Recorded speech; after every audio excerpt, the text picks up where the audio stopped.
సంపూర్ణ శ్రీపాద శ్రీవల్లభ చరితామృతము 45వ అధ్యాయము. శ్రీ హనుమంతుల వారిని భూమి మీద అవతరించమని ఆదేశించుట. కాశీయందు శ్రీపాదుల నివాసము. శ్రీ భాస్కర పండితులు ఇంట మాకు మధ్యాహ్న భోజనమైన తదుపరి వారు ఇటులు చెప్పనారంభించిరి. నాయనులారా, శ్రీపాదుల వారి లీలలు అతర్క్యములు. వారు కాశీనగరములో ఎందరెందరో మహాపురుషులను ఆస్వాదించిరి. వారికి కావలసిన యోగశక్తులను సిద్ధులను ప్రసాదించిరి. వారు ఋషి సంగములతో ఇట్లనిరి: నేను నరసింహ సరస్వతి అను నామమున మరొక అవతారమును ధరించెదను. నేను పీఠికాపురమున అదృశ్యుడనయ్యి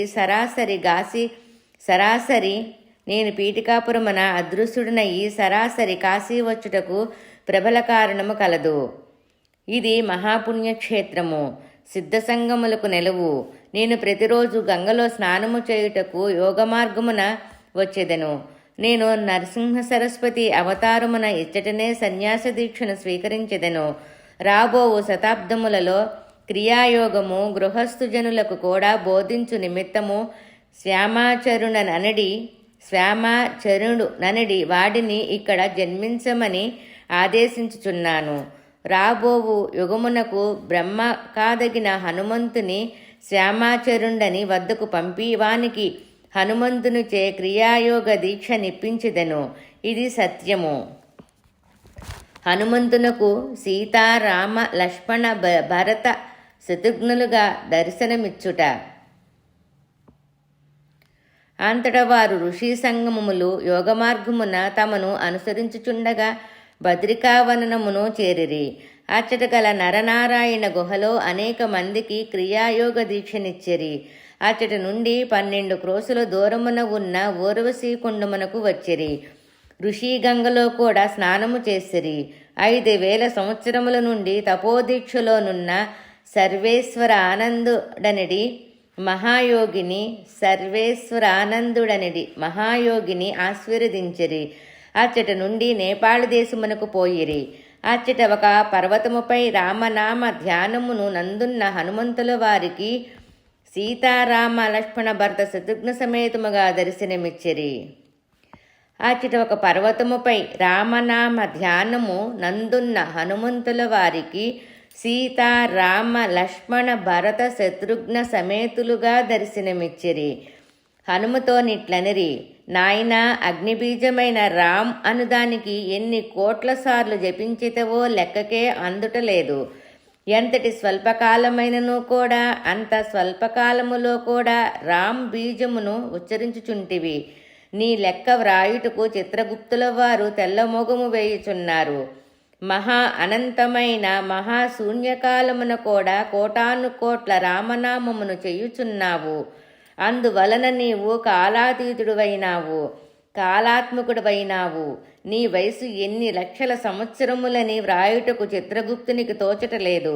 ఈ కలియుగమున ఒక పర్యాయము నీవు అవతారము ధరింపవలెను. ఇంద్రియ ప్రవృత్తులను శాంతింపచేయు సమర్థుడవగుటచే నీవు సాయి నామమున విఖ్యాతుడువైదవుగాక. రామ్ బీజ మహిమ. అంతట హనుమ ఇట్లనెను: ప్రభు, రామ్ బీజము అగ్నిబీజమే. నాకు అగ్నిసిద్ధి అయిన మాటయు వాస్తవమే. నేను అగ్నియోజనమున పరిపూర్ణుడనైతిననియును వాస్తవమే. దేహశుద్ధి చేత నేను మీ దాసుడను.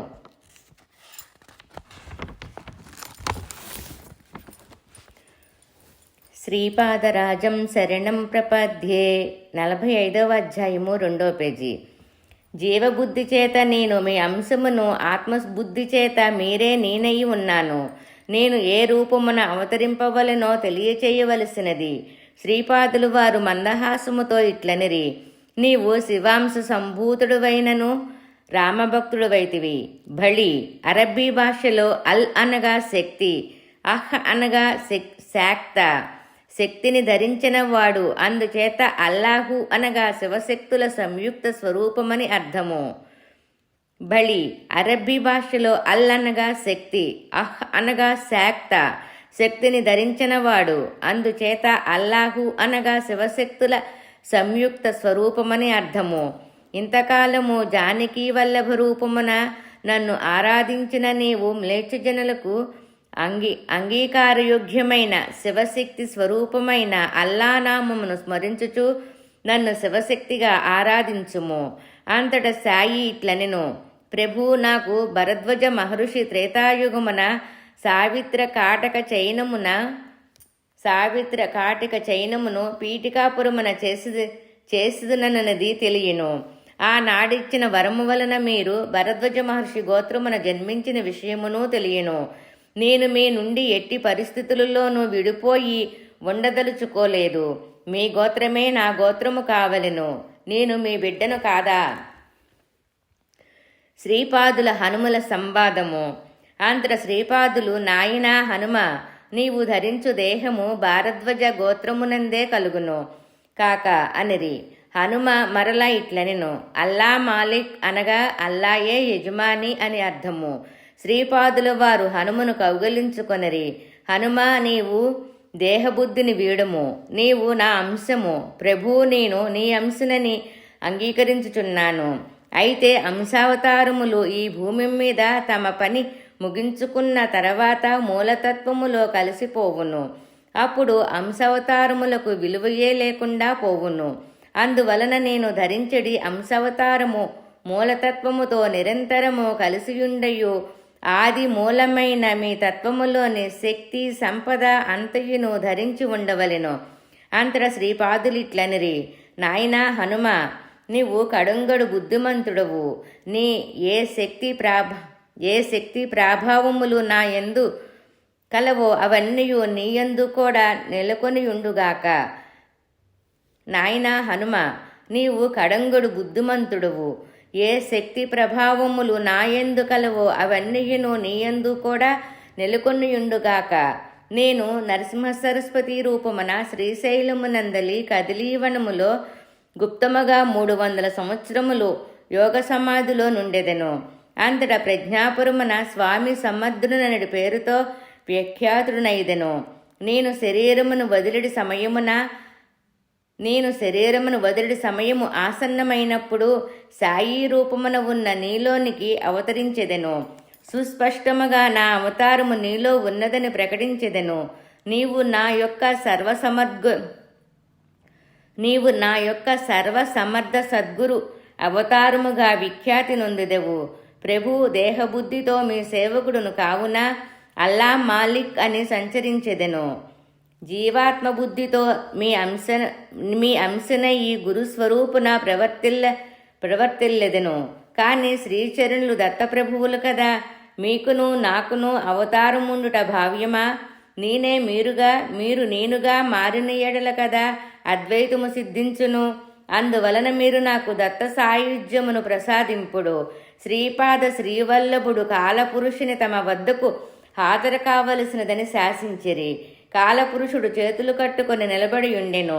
అంతర శ్రీ మహాప్రభువులు, కాలపురుష, ఈ హనుమ కాలపురుషుడువైన నిన్ను అధిగమించి కాలాతీతుడైనాడు. ఇతనికి నా సాయుధ్యమును ప్రసాదించదలిచితిని. ఇతనికి నాదశబ్దమును కూడా ఇచ్చుచున్నాను. ఇంతటి నుండి ఇతడు సాయినాథుని పిలువబడుగాక. నేను దత్త జయంతిగా నేను నిర్ణయించుచున్నాను. ఇప్పటి నుండి ఇతడు సాయినాథుని పిలువబడుగాక. నేడు దత్త జయంతిగా నేను నిర్ణయించుచున్నాను. హనుమలోని చైతన్యమును తదానుగుణముగా మార్చి దత్తస్వరూపము చేయవలసినదని ఆజ్ఞాపించిరి. హనుమలోని చైతన్యమును తదానుగుణముగా మార్చి దత్తస్వరూపము చెయ్యవలసినది అని ఆజ్ఞాపించిరి. శ్రీపాదరాజం శరణం ప్రపద్యే. 45వ అధ్యాయము 3వ పేజీ. ఋషి సంగములన్నయ్యను ఆశ్చర్యముతో ప్రభువంక చూచుచుండిరి. ఇంతలో హనుమ యొక్క శరీరమునందలి జీవాణువులన్నయో విఘటనము నొందినవి. అందుండి అనసూయామాత ఆవిర్భవించినది. ఆమె శ్రీపాదుల వారిని చూచి, నాయనా కృష్ణకన్నయ్య, ఎంత టక్కరి బిడ్డవురా నీవు దత్తా. నీకు జన్మించినప్పుడు లోక సహజముగా బిడ్డ జన్మించినప్పుడు నొప్పులుండను కదా. తల్లి ఆ రకముగా ప్రసవవేదన చెందినప్పుడు ఆ వేదనలో కూడా ఒక రకమైన తీయదనము మాధుర్యము ఉండును. నాయనా కృష్ణ కన్నయ్య, ఎంతటి టక్కరి బిడ్డవురా నీవు. దత్త, నీకు జన్మించినప్పుడు లోకసహజముగా బిడ్డ జన్మించినప్పుడు నొప్పులుండును కదా. తల్లి ఆ రకముగా ప్రసవేదన చెందునప్పుడు ఆ వేదనలో కూడా ఒక రకమైన తీయదనము మాధుర్యము ఉండును కదా అని తలపోసితిని. నాకు ఏమాత్రము నొప్పులు లేకుండగా నీవు జన్మించితివి. అయితే ప్రసవేదనలోని మాధుర్యమును ఈ కన్న తల్లికి అనుభవమియ్యవలనని సంకల్పించినావు కాబోలు. నా కడుపులో మహావేదనగా ఉన్నది. నా ఎదురుగానే ఉన్న నీవు మళ్ళీ నా గర్భవాసమున జన్మించదలిచితివా ఏమి ఈ వైష్ణవమాయ అని పలికినది. అంతట శ్రీపాదులు, అమ్మ, కుమారులెవరైనను తల్లిదండ్రుల ధర్మబద్ధమైన కోరికలను తీర్చవలెను. నీ గర్భమునందున్నది హనుమ. అతనికి నా సాయుధ్య స్థితిని ప్రసాదించుచున్నాను.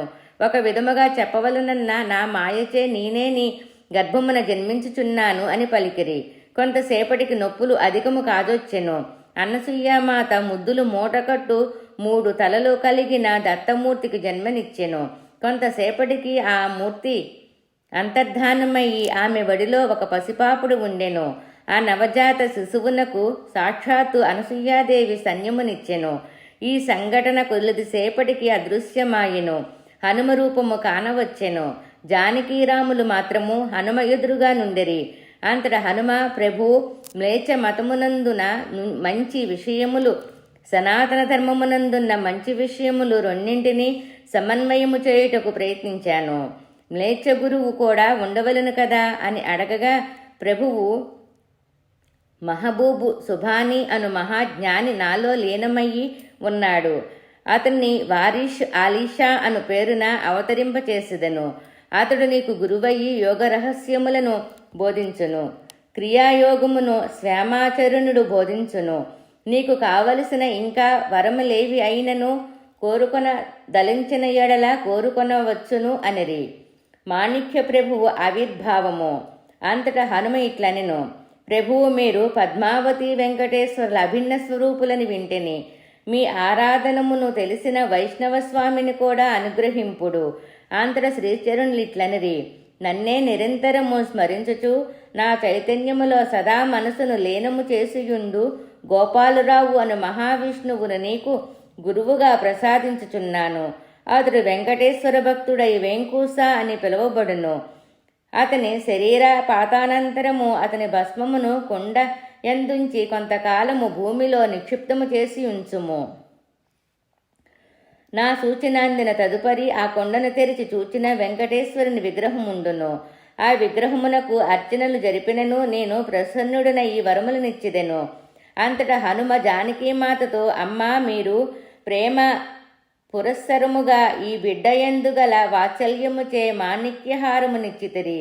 దానిలో ఎక్కడైనా రామనామమున్నదని బ్రద్దల కొట్టి చూచి లేదని గ్రహించి ఆవల పారవేచితిని. ఆ మహా అపరాధమునకు నన్ను క్షమించవలసినది అని ప్రార్థించెను. అంతటా శ్రీచరుణులు ఇట్లనిరి, దైవ సాన్నిధ్యమున కారణము లేని కార్యము జరగనేరదు. దైవ సాన్నిధ్యమున కారణము లేని కార్యము జరగనేరదు. ఆ మాణిక్యహారమును నేను భద్రము చేసి ఉంచితిని. ఆ హారము దత్తస్వరూపమే, సందేహమేలా. నాలో ఉండుడి ఆత్మజ్యోతి చేత ఆ హారమునకు ప్రాణము కల్పించబడినది. ఆ మాణిక్యహారమే గురుస్వరూపమయ్యి విరజల్లుడుగాక. ఆ మాణిక్యహారమే గురుస్వరూపమయ్యి విరజల్లుడుగాక. ఆ గురుస్వరూపము మాణిక్య ప్రభువని పిలవబడునుగాక. నాయనులారా, శ్రీవల్లభులు బద్రీయందు నారాయణ స్వరూపులే. నరుడను ఆ మహర్షి భూలోకమున తిరిగి అవతరించునని చెప్పిరి. ఏ నామరూపములతో అవతరించునో ఆ శ్రీచరుణులకు మాత్రమే ఎరుక. ఏ నామరూపములతో అవతరించునో శ్రీచరుణులకు మాత్రమే ఎరుక. శ్రీపాదరాజం శరణం ప్రపద్యే. 45వ అధ్యాయము 4వ పేజీ. శ్రీపాదులు వారు ద్రోణగిరి పర్వతమునందు శంబలగిరి గ్రామమునందు ఉండుట. ఒక పర్యాయము పీఠికాపురమున శ్రీపాదులు వారి మేనమామ అయిన వెంకావదానులు గారు పిల్లలకు వేదము చెప్పుచుండెరి. ఆ స్థలమునకు దాపుననే ఒక కొబ్బరి చెట్టు ఉండెను. ఆ వేదమును చెప్పు దివ్యస్థలమునకు ఒక వానరం మరుదించి వేదధ్వనిని ఆకర్షించుచుండెను. ఆ వానరము చెట్ల మీదనున్న కాయలను కానీ తక్కిన ఏ వస్తువులను కానీ పాడు చేయక శ్రద్ధగా వేదధ్వనినే వినుచుండెను. శ్రీపాదులు వారు తమ మేనమామను, మామయ్య భగవంతునికి అవతారముండునట్లు కొబ్బరి చెట్టుకు కూడా అవతారములుండునా అని అడిగిరి. దానికి వారు, మేనమామ కన్నయ్య, ఇదేమి ప్రశ్నరా? ప్రశ్నించుటకైనను అర్థముండవలను కదా అని అనిరి. అది కాదు మామయ్య, చెట్టు కాయను కాచుచున్నది, ఆ కాయ మళ్ళీ చెట్టగుచున్నది, చెట్టు మళ్ళీ కాయగుచున్నది. ఈ విధముగా ప్రక్రియ జరుగుటచే చెట్టు బీజరూపములోనికి పోవుటయు మళ్ళీ కాయ విజృంభించి చెట్టు అగుటయు జరుగుచున్నది అని శ్రీపాదులు వారనిరి. అంతటితో ఆ సంభాషణ ముగిసెను. ఇంతలో ప్రక్కనున్న పెద్ద కొబ్బరి చెట్టు నుండి చాలా పెద్ద కాయ రాలిపడెను. ఆ కాయను శ్రీపాదులు తమ చేతిలోనికి తీసుకొనిరి. ఆ వానరము వంక చూచి, నిన్ను వట్టి చేతులతో పంపించుటకు నా మనసు వచ్చుటలేదు. నా చేతుల మీదుగా నీకు ప్రసాదముగా ఇచ్చుచున్నాను. నా చేతుల మీదుగా ఇంకొక కాయను ఇమ్మని నీవు అడగరాదు. నీకు సమ్మతి అయిన ఎడల తీసుకొనవచ్చును అనిరి. ఆ వానరము సమ్మతి సూచనగా తల ఊపెను. శ్రీపాదుల వారు తమ చేతుల మీదుగా ఆ కాయను ఆ వానరమునకిచ్చి దాని ఒళ్ళు అంతయును ప్రేమతో నిమిరిరి. అది ఎంతయో ఆనందముతో వెళ్ళిపోయినది.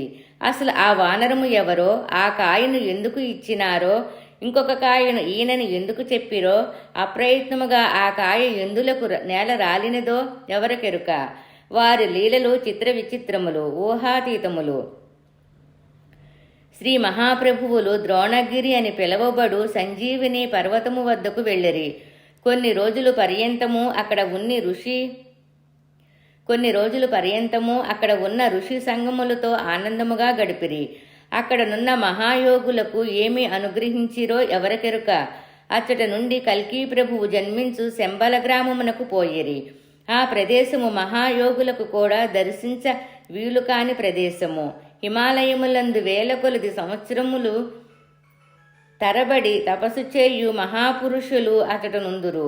శంబల గ్రామమందు వారు స్ఫటిక పర్వతమునందలి శుద్ధ జలము త్రాగిరి. శంబల గ్రామమందు వారు స్ఫటిక పర్వతమునందలి శుద్ధ జలము త్రాగిరి. అది త్రాగిన వారికి వయసు నిలిచిపోవును. అందుచేత అప్పటి నుండి వారి శరీరములో ఎటువంటి మార్పును లేక 16 సంవత్సరములు బాలునలి వలనే ఉండిరి. అందుచేత అప్పటి నుండి వారి శరీరములో ఎటువంటి మార్పును లేక 16 సంవత్సరముల బాలుని వలె ఉండిరి. శ్రీపాదుడు గోకర్ణ క్షేత్రము నుండి దివ్యలోకములకు వెళ్ళుట. ఆ తదుపరి వారు అనేక దివ్యస్థలములందు సంచరించుచు భక్తులను మహారుషులను అనుగ్రహించుచు గోకర్ణ క్షేత్రమును చేరిరి. గోకర్ణ క్షేత్రమున శ్రీపాదులు వారు 3 సంవత్సరములుండిరి. అది మహాపుణ్యక్షేత్రము. అచ్చట వారనేక దివ్యలీలను చూపిరి. అవి లెక్కకు మిక్కుటముగా నుండెను. వారు క్షణక్షణ లీలా వినోది. అచ్చటి నుండి వారు శ్రీశైలమునకు చేరిరి. శ్రీ బాపనార్యులు ఆ శ్రీశైలముననే గతములో మహాయజ్ఞమునొక దానిని చేసి సూర్యమండలము నుండి మల్లికార్జున లింగములోనికి శక్తిపాతము చేయుట చేతనే శ్రీపాద శ్రీవల్లభుల అవతారము వచ్చినది. అచ్చటి నుండి వారు తమ యోగ మార్గమున సశరీరముతో మహాగ్నిగోళ సదృశ్యులయ్యి సూర్యమండలమునకు పోయిరి. అచ్చటి నుండి ధ్రువ నక్షత్రములోనికిని, అచ్చట నుండి సప్తఋషి మండలములోనికిని, అచ్చట నుండి అర్ధ నక్షత్రములోనికిను పొయ్యి తిరిగి శ్రీశైలమునకు 4 నెలల తర్వాత వచ్చిరి. ఆర్ధా నక్షత్రము నుండి ఆ నక్షత్రములోని మహర్షుల కోరిక మేరకు దివ్య జ్ఞాన యోగమును నొకదానిని, అత్యంత నూతన యోగము నొకదానిని ప్రబోధించుటకు శ్రీశైలములోని సిద్ధపురుషులను సమావేశపరిచి బోధ చేసిరి. ఆ సిద్ధపురుషులను తిరిగి ఆర్ధా నక్షత్రములోనికి పంపిరి. వారి కార్యక్రమము దురవాగాహము. వారు అనేక కోటి బ్రహ్మాండములకు ఏకైక ప్రభువు.